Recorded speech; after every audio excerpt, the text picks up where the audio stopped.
wabarakatuh. Kami dari mahasiswa STIS TEMBI Bandung. Dalam video ini, kami akan melakukan wawancara kepada 3 narasumber di suatu perusahaan.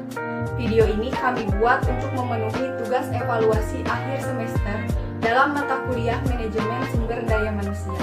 Sebelumnya, kami akan memperkenalkan diri. Perkenalkan, nama saya Kania dengan NPM 101200039.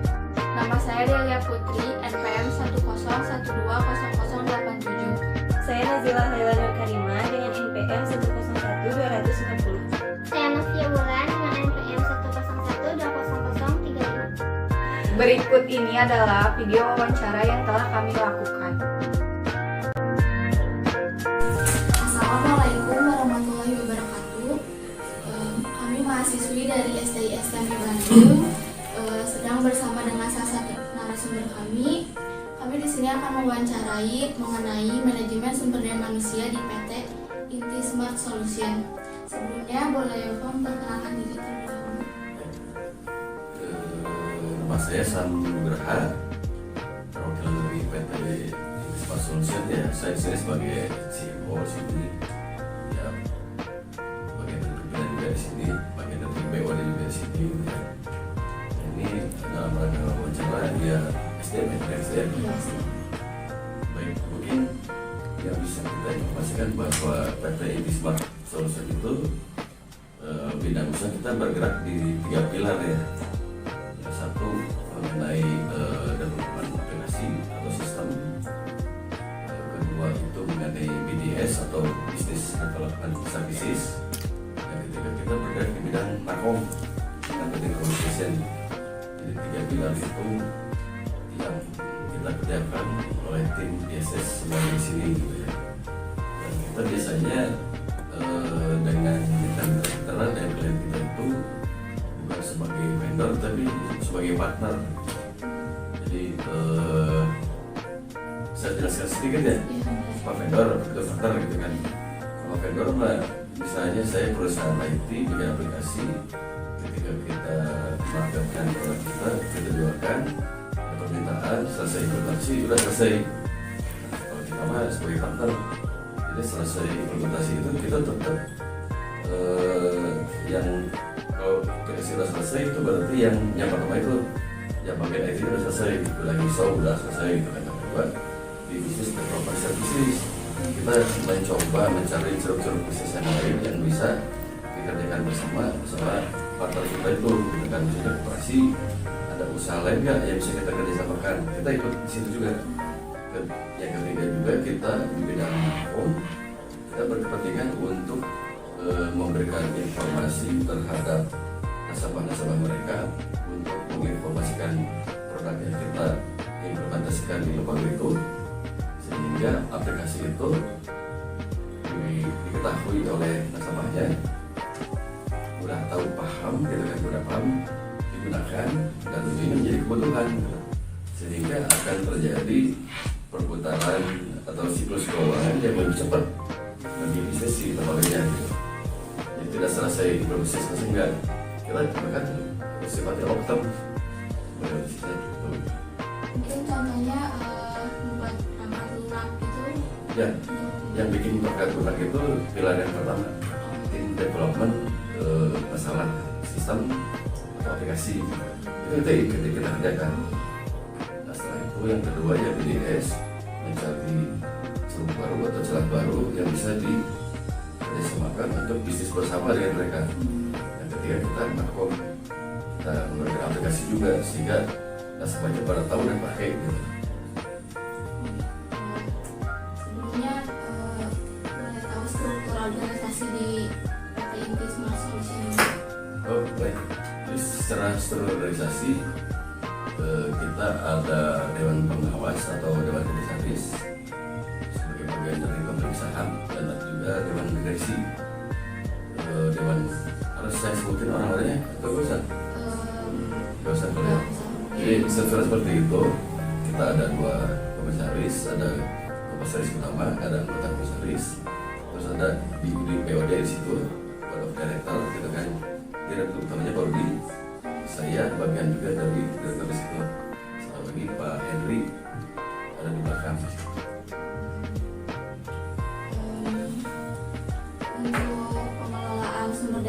ini apakah ada pihak lain yang ikut mengelola? Oh, nggak ada. Oh, nggak ada. Kita kelola sendiri. Dan biasanya berdasarkan kebutuhan. Jadi kita nggak akan ada rekrutmen karena kita butuh untuk yang jelas karena kita awalnya kan bidang IT, mulai dari analis aplikasi, programmer, terus segala macam itu ada di situ. HRD ada, bagian ada, marketing ada, sales ada, dan secara struktur sih umum kita nggak ada perbedaan yang jauh dengan yang lain lah. Gitu. Iya. Jadi nggak ada pihak atau staf Oh, karyawan nggak ada. khusus gitu ya Pak? Ya. Selanjutnya, bagaimana prosedur perusahaan ini dalam mencari sumber daya untuk calon karyawannya? Untuk rekrutmen ya. Ya, Kita open biasanya menggunakan layanan sosial media apabila ada yang diperlukan atau bisa juga lewat relasi-relasi kita. Sebenarnya pada dasarnya yang kita cari itu yang qualified ya, sehingga kita tidak lagi repot untuk mendidik, kebanyakan seperti itu gitu. Jadi misalnya kita butuh sales yang akan bergerak, biasanya open rekrutmen di luar juga kita lakukan. Tapi kalau misalnya dari kita nih ada yang punya rekanan emang dia sales dan bagus misalnya gitu. Itu jadi prioritas kita seperti itu. selanjutnya apakah perusahaan ini mempunyai cara khusus untuk mengidentifikasi calon karyawannya? Mengidentifikasi dari sisi apa ini? Mungkin dari kualifikasi karyawan atau Oh. kriteria karyawan. CV-nya kan biasanya kita terima dulu ya, Ya. mulai dari latar belakang pendidikan, pengalaman kerja dan sebagainya. Dari situ sih di luar itu ya kalau misalnya ada yang mereferensikan, nah itu juga menjadi salah satu kriteria. Karena yang mereferensikan itu artinya udah ada kepercayaan nih, juga kalau cari ini kata orang itu dipercaya tuh, nah artinya ketika dia pilih otomatis salah satu upaya itu adalah melakukan penjaringan sebetulnya. Setelah itu manajemen yang melakukan penjaringan kita. Lalu apakah ada proses seleksi untuk memilih calon karyawan tersebut? Jadi ada proses seleksinya? Ada testing gitu ya. Iya. Ada yang pernah kita lakukan ya bahkan seperti itu. Apabila misalnya ada lowongan cuma 2 atau 3 orang, kan kita buat rekrutmen yang datang lebih dari 10 misalnya, kita melakukan seleksi di luar. Kita jawab juga ada yang mampu seleksi. Setelah proses seleksi, apakah ada pelatihan yang dilakukan kepada calon karyawan? Tidak selalu. Maksud saya kalau khusus mengenai produk yang sudah ada di kita itu kita informasikan kita lebih kita seperti ini ya. Tapi kalau yang sifatnya umum misalnya bagian keuangan itu setelah kita seleksi artinya kita tuh udah paham bahwa dia emang menguasai bidang keuangan gitu kan ya, kita menggunakan pendidikan pengalaman gitu kan ya, seperti itu sepertinya kita tidak melakukan upaya-upaya training misalnya nggak ada yang gitu. Lalu apakah ada strategi untuk pengembangan sumber daya manusia di dalam Strategi sepertinya kita umum aja sih ya, tidak ada strategi khusus karena itu tadi kita kuncinya pertama kita melakukan rekrutmen itu yang sesuatu hal yang memang lebih spesifiknya lebih mewujud misalnya satu kali tertentu nih yang kita cari gitu kan biasanya referensi yang seperti itu yang kita cari. apakah proses tersebut dilakukan dengan sama rata untuk semua jabatan? Oke. Tidak sama rata. Beda-beda. Ya. Lalu kriteria calon karyawan seperti apa yang biasanya Bapak butuhkan untuk perusahaan ini? Karena ini perusahaan yang itu IT ya, hampir semuanya yang kita butuhkan pasti harus ada latar belakang IT-nya gitu kan, minimal penggunaan komputer, mengenal produk-produk IT dan itu, karena supaya kita tidak terlalu banyak effort dalam memberikan informasi kepada si calon karyawan itu tentang produk kita. Karena tidak ada yang pelatihan dulu ya Pak, jadi Ya, tidak pelatihan khusus karena tertentu aja itu sih. itu tadi pertanyaan terakhir sebenarnya. Betul. Ya, udah selesai. Sebelumnya makasih Bapak sudah meluangkan waktu untuk kita sehingga kita bisa menuntaskan tugas ujian akhir semester ini. Khususnya untuk semuanya. Alhamdulillah. Semoga lulus semua. Amin. Mungkin sekian wawancara dari kami. Wassalamualaikum warahmatullahi wabarakatuh. Assalamualaikum warahmatullahi wabarakatuh. Kami mahasiswa dari Sekolah Tinggi Ilmu Ekonomi STEMI Bandung. Di sini kami akan melakukan wawancara mengenai pengelolaan sumber daya manusia di CV Kuadran. Pertama-tama, apakah panggilnya Teteh atau Ibu? Boleh, silakan aja. Apakah Teteh bisa untuk memperkenalkan diri dan juga profil perusahaan? Ya, pertama-tama saya Syahidah Dinora. Saya di sini sebagai admin dan direktur juga. Saya itu direktur dari satu Kuadran dan profil perusahaan kami itu adalah kami menjual barang-barang alat-alat farmasi dan bahan-bahan kimia juga ada. Terus untuk profil perusahaan juga hanya itu aja sih paling, dan untuk kami itu lebih ke yang menunjang semua apa ya, menunjang semua kebutuhan biasanya di sekolah gitu kan, sekolah farmasi atau fakultas yang berkaitan dengan farmasi gitu biasanya. Jadi kebanyakan pasar kami itu adalah di farmasian gitu. Mungkin ada 1-2 kali di mana kita mengambil tentang alat kesehatan, cuma nggak terlalu banyak juga. Nah, kalau boleh tahu struktur organisasi di CV Kuadran ini kayak gini? Untuk struktur organisasi, karena kita perusahaan kecil, jadi kita tidak terlalu banyak juga. Seperti untuk direktur utama itu adalah Farhan Santoso, dan suatu yang owner juga kan, gitu. Dan komisarisnya ada Widya, dan langsung karyawan biasanya yang tempat kerjanya. Terus di sini saya sebagai admin, juga ada admin juga yang lain, dan ada tokonya. Jadi di sini kalau karyawan lebih ke sama rata, nggak ada yang ribet itu loh ya di organisasi apa organisasi yang terlalu ribet itu enggak. Lalu ada nggak sih pihak lain atau staf karyawan yang membantu untuk mengelola sumber daya manusia di CV ini? Untuk pengelolaan sumber daya manusia itu balik lagi ya, karena memang kembali ke perusahaan kecil, jadi memang langsung dengan komisaris gitu. Jadi komisarisnya terus segala macam, jadi langsung dieksekusi gitu. Kalau emang diterima, kalau enggak Jika ada staf khususnya ya Pak? kalau nggak ada, soalnya kan kalau misalkan ada HRD atau segala macam jadi terlalu ribet ya gitu. Kita kan kecil kan gitu, jadi kayaknya tidak mumpuni untuk itu juga gitu. Lalu bagaimana prosedur perusahaan ini dalam mencari sumber daya manusianya untuk para calon karyawan ini?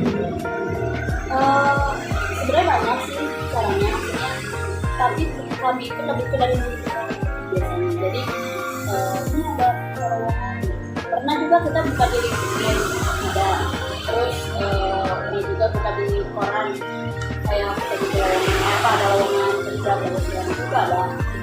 Cuman memang kebanyakan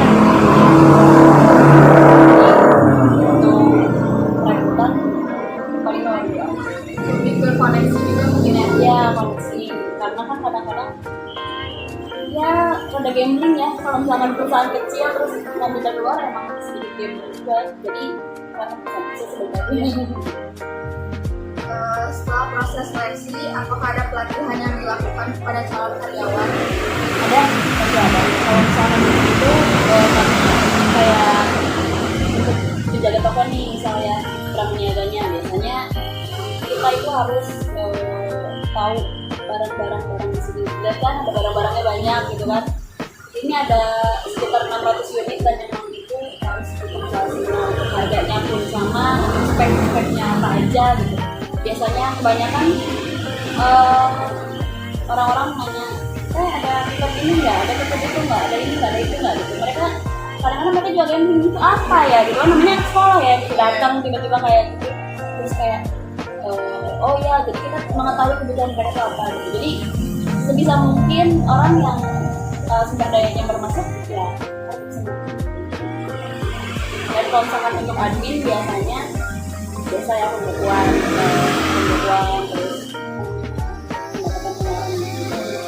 pendapatan kayak gitu lah gitu. Dan karena sekarang udah mulai masuk ke apa namanya kayak Shopee gitu kan, marketplace gitu kita harus bisa apa ya, kita harus mau apa ya, bersaing lah sama yang kayak gitu kan gitu. Itu aja paling. Jadi kalau misalkan untuk pelatihannya, Apakah ada strategi untuk pengembangan sumber daya manusia di perusahaan ini? untuk pengembangan paling kita biasanya ngambil yang S1. Kebanyakan kan sekarang yang apa ya, ngasih CV ke sini tuh biasanya SMA, SMK sih sebenarnya, SMK masih gitu kan, karena yang mereka mikir ini kuadran nih ya biar bidangnya nih gitu, jadi ya kayak gitu. Dan untuk apa namanya, untuk pengembangan sumber daya sih lebih ke situ sih. Jadi kita juga ngambilnya dari situ, cuman tetap disaring lagi kan gimana nya gitu. Biar yang lebih paham juga mungkin ya. Iya, ya Pak. Jadi lebih paham kemana nih arahnya kalau misalkan si apa ya, si konsumen ditanya apa gitu.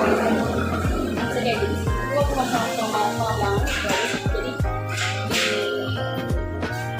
kalau bisa di jalurnya gitu. Gitu aja sih. Nanti kan ada strategi untuk pengembangan. Jadi itu tuh dilakukan untuk sama rata untuk semua jabatan atau tidak? Balik lagi ke ini sih, apa namanya, balik lagi ke karena kita besar-besar jadi kita sama rata kan. Jadi mau nggak mau pengembangan itu sama sih. Jadi kalau misalkan untuk apa ya, jadi gini, kita tuh pasti kan belajar semua kita masuk belajar gitu. Nah itu yang jadi pembelajaran kita tuh ya punya gitu. Dan mau nggak mau balik karena jabatannya kita sama rata, kita sama belajar Semuanya tahu. semuanya harus tahu. Admin juga Admin juga harus paham gitu, makanya gitu. Jadi nggak bisa cuma itunya aja juga nggak bisa, karena kan kita juga harus tahu apa ya, praktek dari sini-sininya gitu kan. Karena kita juga bolak-balik juga kadang-kadang kita ngerangkap bisa jadi yang apa ya, bisa jadi kurirnya, kadang-kadang bisa jadi ya bisa sampai kayak gitu juga gitu, bisa jadi apa, bisa jadi apa aja di sini mah gitu. Jadi gitu, karena itu emang ada kurirnya juga sebenarnya, cuman kan nggak kadang-kadang karena satu kali jadi kayak gitu. Jadi gengkin aja, kita harus bisa jadi apapun. Jadi kalau misalkan pengembangan ya pengembangan semuanya menguasai gitu. Pertanyaan terakhir, ada kriteria calon karyawan tuh untuk calon karyawan di sini? Balik lagi ke itu ya, pertama mau belajar gitu kan ya, namanya semua perusahaan gitu pengen mau belajar asalkan ulet gitu kan. Terus jujur, yang masih jujur dan bertanggung jawab, dan apa ya, mau paham karena mempelajari ini semua kan butuh kesabaran. Jadi nggak bisa kita serta merta oh dia ngerti tapi ini apa ya ini apa ya gitu nggak bisa. Jadi secara garis besarnya harus tahu produk yang Jadi kayak lebih manfaat lah gitu. Dan kreatif sih sebenarnya zaman sekarang tuh kita butuh orang kreatif ya kan kayak bisa biar bisa bersaing juga karena gini kalau misalkan di perusahaan cuma satu orang yang mau kerja tapi satu orang lain mau sorry to say bad performance itu nggak bisa juga gitu kan. Jadi emang kalau misalkan kreatif tuh kayak ini kira-kira gimana ya biar bisa meningkatkan omset itu gimana ya gitu. Dan kita tuh harus mau berpikir seperti itu gitu. terus ada teamworknya juga. Iya teamworknya juga gitu. Jadi karena emang zaman makin maju kita harus berpikir lebih kritis gitu loh. Harus mengikuti perkembangan gitu. Itu aja wawancara dari kami. Terima kasih udah meluangkan waktu. Semoga Safra Quadran ini semakin sukses. Semoga karyawannya juga diberi kemudahan untuk rezekinya. Amin. Kami dari kelas C3 Manajemen dari STMB Bandung. Di sini kami sedang bersama seorang narasumber kami dari pimpinan dari CP Makmur Jaya Badi. Sebelumnya, apakah Bapak bisa memperkenalkan diri beserta profil perusahaan yang dipimpin? Ya, Assalamualaikum warahmatullahi wabarakatuh. Nama saya Yadi. Kebetulan saya pimpinan dari CP Makmur Jaya Badi yang bergerak di bidang perhiasan. Kita memproduksi seperti kalung, gelang, serta cincin seperti yang saya ini, contoh seperti ini, terus cincinnya. Dan kita sudah berdiri dari tahun 2017 hingga saat ini. Bagaimana struktur organisasi yang ada di perusahaan ini? Kebetulan karena masih kita home industry ya, CP, jadi kita cuman dari tahap saya pemimpinan lalu ke bawah mandor sama karyawan. Apakah ada pihak lain atau staf karyawan yang membantu untuk mengelola sumber daya manusia di perusahaan ini?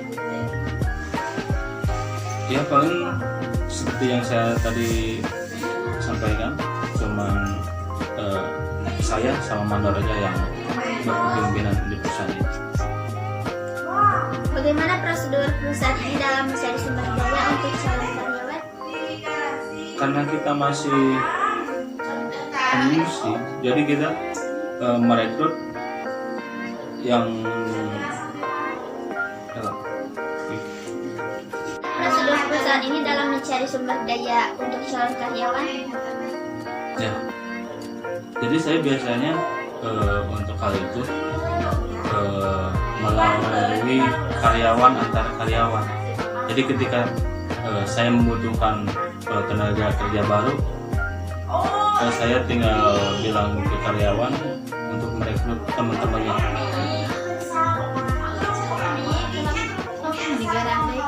Perusahaan ini mempunyai cara untuk mengidentifikasi keterampilan tenaga kerja? Oh ya. Jadi biasanya yang saya lakukan untuk mengidentifikasi seorang karyawan, kita mengetes keterampilan orang itu dahulu. Apakah ada proses seleksi untuk memilih calon karyawan tersebut? Untuk menseleksi pasti, karena kita tidak tahu watak manusia satu-satu kan. Jadi biasanya saya merekrut ketika hasil kerjaannya bagus, rapi, jujur, maka orang tersebut akan terus kerja bersama saya. Setelah proses seleksi, apakah ada pelatihan yang dilakukan berikan kepada calon karyawan yang akan bekerja di perusahaan ini? Ya, biasanya kita memberikan sebuah training ya. Jadi biasanya 3 bulan. Jika dalam 3 bulan perkembangannya bagus, berarti dia lanjut bekerja, dan kalau misalkan hasilnya tidak memuaskan, biasanya kita menyudahi seperti itu. Apakah ada strategi untuk pengembangan sumber daya manusia dalam perusahaan ini? Ya, strategi mungkin untuk memberdayakan manusia ya, karena kita masih di CV, jadi meskipun saya belum bisa memberi seperti gaji UMR, setidaknya saya mengurangi angka pengangguran. Apakah proses tersebut dilakukan dengan sama rata untuk semua jabatan? Oh enggak, kita menyesuaikan dari karyawan biasa hingga mandor. Kita tidak menyamaratakan, karena bakalan ada kecemburuan sosial seperti itu. Kriteria calon karyawan seperti apa yang biasanya Bapak butuhkan untuk perusahaan ini? Seperti saya cukup 2. Yang satu tekun, yang kedua jujur, seperti itu. Mungkin hanya itu Bapak yang saya tanyakan. Mohon maaf sekali mengganggu waktunya. Terima kasih. Oh ya, sama-sama. Saya juga mohon maaf nggak ada jamuan ya, sederhana ini. Semoga lancar. Amin. Terima kasih. Sekian video wawancara yang telah kelompok kami lakukan. Wassalamualaikum warahmatullahi wabarakatuh.